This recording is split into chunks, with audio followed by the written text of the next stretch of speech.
হারামজাদি, আমার কোটি টাকার ডিলটা তুই নষ্ট করলি। এই গেও ভূতকে কে বলেছিল সামনে আসতে? বের হ আমার বাড়ি থেকে। সব শেষ নূপুর, তুমি আজ আমাদের পথে বসিয়ে দিলে। যাকে বাড়ির কাজের মেয়ে ভেবে সবাই লাথি মারতো, তার মুখে বিদেশি ভাষা শুনে কেন সবার পায়ের তলার মাটি সরে গেল? কে এই রহস্যময়ী নূপুর? জানতে দেখুন আজকের বিশেষ গল্প, গ্রামের মেয়ে শহরের বউ। আকাশ, তুই শেষ পর্যন্ত এই গেও মেয়েটাকে বিয়ে করে আনলি? আমাদের স্ট্যান্ডার্ড কোথায় নামালি তুই বলতো? মা, তুমি ঠিকই বলেছ। এর চাল চলন দেখো, কথা বললে মনে হয় যেন ক্ষেত থেকে উঠে এসেছে। আমি তো আমার বান্ধবীদের সামনে মুখই দেখাতে পারবো না। আচ্ছা দাদা, তুই বিয়ে করার জন্য কি শহরের মেয়ে পেলি না? গ্রামের এই গেও মেয়েটাকে তোর বিয়ে করতে হলো? আহ, তোরা থামবি এখন। নূপুরকে আমি ভালোবাসি, তাই আমি ওকে বিয়ে করেছি। ও এখন এই বাড়ির বউ, ওকে সম্মান দিয়ে তোরা কথা বলবি। হতে পারে ও গ্রামের মেয়ে, কিন্তু ও তো মানুষ নাকি? তুই চুপ কর। এদের মতো মেয়েদেরকে আমি খুব ভালো করে জানি। যখনই দেখেছে তুই অনেক বড়লোক, অনেক ধনী, তখনই তোকে প্রেমের জালে ফাঁসিয়ে ভুলিয়ে ভালিয়ে বিয়ে করেছে। এই মেয়ের উদ্দেশ্য কখনোই ভালো হতে পারে না। একে আমি কখনোই আমার বাড়ির বউ হিসেবে মেনে নেব না। হতে পারে ও তোর বউ, কিন্তু এই বাড়ির পুত্রবধূ হওয়ার কোনো যোগ্যতাই ওর নেই।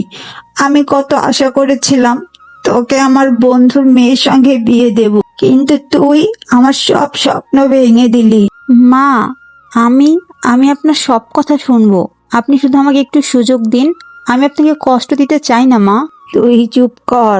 তোদের মতো মেয়েরা শুধু মিষ্টি মিষ্টি কথা বলতে জানে। তোকে একটা কথা বলছি, শুনে রাখ ভালো করে। তুই হলি আকাশের বউ, কিন্তু আমার পুত্রবধূ হওয়ার চেষ্টা করবি না কখনোই। আজকে বাড়ির কাজের মেয়ে আসেনি, যা এখন গিয়ে বাড়ির কাজগুলো সব কর। নূপুর সারাদিন হাড় ভাঙা খাটুনি করে। ঘর মোছা, রান্না করা, কাপড় ধোয়া সব সে একা করে। রাতে সবাই যখন ঘুমিয়ে পড়ে, নূপুর তার পুরনো একটি ভাঙা ল্যাপটপ নিয়ে জানালার পাশে বসে কাজ করে। নূপুর কাঁদতো না, সে জানতো কান্না দিয়ে ভাগ্য বদলায় না। গ্রামের স্কুল থেকে পাশ করেও সে নিজের চেষ্টায় ইন্টারনেটে কাজ শিখেছিল। সে ছিল একজন টপ রেটেড ফ্রিল্যান্সার, কিন্তু এই কথা সে কাউকে বলেনি। হঠাৎ তার রুমে তার শাশুড়ি আসে। ও মা, এটা কি? তুই ল্যাপটপে কি করিস? গেম খেলিস বুঝি, নাকি কার্টুন দেখিস? হা হা হা, গেয়ে ভূত আবার ল্যাপটপ টিপে। না মা, আমি একটু শিখছিলাম আর কি। চুপ কর, তোকে আর কিছু বলতে হবে না। এখান থেকে যা, গিয়ে আমার জন্য চা বানিয়ে আন। এই ল্যাপটপ টিপে তোর দ্বারা কিচ্ছু হবে না, যত সব গেও ভূত। এই দেখ, আমাদের বাড়ির নতুন ডেকোরেশনের পিস। ভাবি, তুমি আজকেও সেই পচা সাবান মেখেছো? উফ, কি গ্রাম্য গন্ধ। আমার ফ্রেন্ডের সামনে তোমার আসার দরকার ছিল না। চা রেখে জলদি চলে যাও এখান থেকে। এসব কথা শুনে নূপুরের মনটা অনেক খারাপ হয়ে যায়। সে তখন মনে মনে বলতে থাকে, একদিন একদিন আমি ঠিকই প্রমাণ করব, গ্রামের মেয়েরাও অদম্য হতে পারে, শুধুমাত্র সময়ের অপেক্ষা। আকাশের ব্যবসায় বড় সংকট হয়েছে। এক বিদেশি ক্লায়েন্ট মিস্টার স্মিথ আসবে। যদি ডিল সই হয়, তাহলে তাদের কোম্পানি বাঁচবে। পার্টিতে নূপুরকে বলা হলো ওয়েটারের মতো সবার সেবা করতে। মা, স্মিথ সাহেব খুবই রাগী মানুষ। উনি খুব ভালো ইংরেজি বা হিন্দি ভাষা বোঝেন না। ওনার ভাষা হলো ফ্রেঞ্চ। আমাদের দোভাষী অসুস্থ হওয়ার কারণে আজকে আসতে পারেনি। এখন কি হবে বলো তো? চিন্তা করিস না বাবা, তুই বোঝানোর চেষ্টা করিস। আর নূপুর, তুই যেন আবার তার সামনে গিয়ে গ্রাম্য ভাষায় কথা বলে আমাদের মান ইজ্জত ডুবাস না। তুই এক কোনায় চুপচাপ দাঁড়িয়ে থাকবি।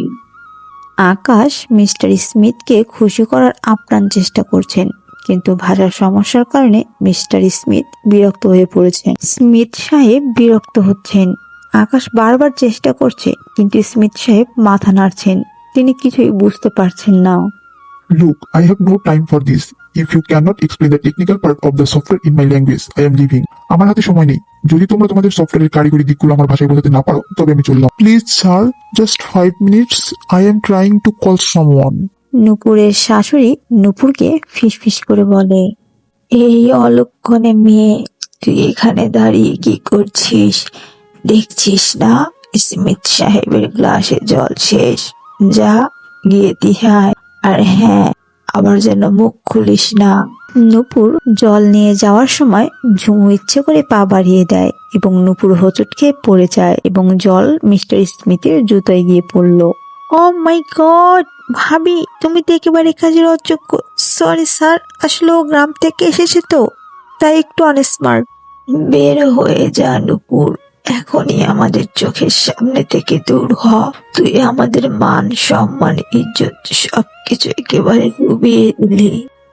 স্মিথ সাহেব যখনই সেখান থেকে চলে যাবে ঠিক তখনই নূপুর তার সামনে গিয়ে দাঁড়ালো এবং তাকে ফরাসি ভাষায় বলল, মসিও Smith, je m'excuse pour l'accident, mais appartient regarder ceci. Solo de ciel n'est pas salam à code.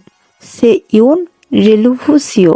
Mister Smith, এই দুর্ঘটনার জন্য আমি ক্ষমা প্রার্থী, কিন্তু চলে যাওয়ার আগে এটি দেখুন, এই সফটওয়্যারটি কেবল কিছু কোড নয়, এটি একটি বিপ্লব। You speak France and you know about the software. তুমি ফরাসি জানো আর তুমি সফটওয়্যার সম্পর্কেও জানো? উই আফে সে মোয়া কি আ কহিজে লেয়ারোর দ্য কোদাস দস্য প্রজে লানই দেনিয়ের। আসলে গত রাতে এই প্রজেক্টের কোডিং এর ভুলগুলো আমি ঠিক করে রেখেছি। নূপুর তার লুকানো ল্যাপটপটি বের করে নিয়ে আসে এবং তার টপ রেটেড ফ্রিল্যান্সার প্রোফাইল আর বড় বড় কোম্পানির প্রজেক্টের লিস্টটি দেখিয়ে দেয়। আকাশ নিজের চোখকে যেন বিশ্বাস করতে পারছে না যে বউকে সে ভেবেছিল সামান্য শিক্ষিত, সে আসলে একজন world class software developer. Mister Smith হাসি মুখে ডিল সই করেছেন এবং আকাশকে বলেছে, তোমার বউ একজন জিনিয়াস, ওর সাথে কথা বলে আমি মুগ্ধ, ডিল ডান। এরপর মিস্টার স্মিথ সেখান থেকে চলে যায়। নূপুর, তুমি এত বড় একজন মানুষ অথচ আমি তোমাকে চিনতেই পারিনি। কেন লুকিয়ে রেখেছিলে নিজের পরিচয়? আকাশ, আমি চেয়েছিলাম তোমাদের ভালোবাসা পেতে, আমার ডিগ্রি দিয়ে নয়। আমি চেয়েছিলাম এই বাড়ির মেয়ে হয়ে উঠতে, কোনো সেলিব্রিটি হয়ে নয়। কিন্তু আমি আজ বুঝলাম পোশাক আর চালচলনই তোমাদের কাছে সব ছিল। আমাকে মাফ করে দে মা, আমি শিক্ষিত হয়েও মূর্খের মতো কাজ করেছি। তোর হিড়ির টুকরো মনটা দেখতে পাইনি, তোর পায়ের নখের যোগ্য হওয়ার ক্ষমতাও আমার নেই। ভাবি, আমি অনেক বড় ভুল করেছি, আমাকে ক্ষমা করো। আমি কাউকে ঘৃণা করি না মা।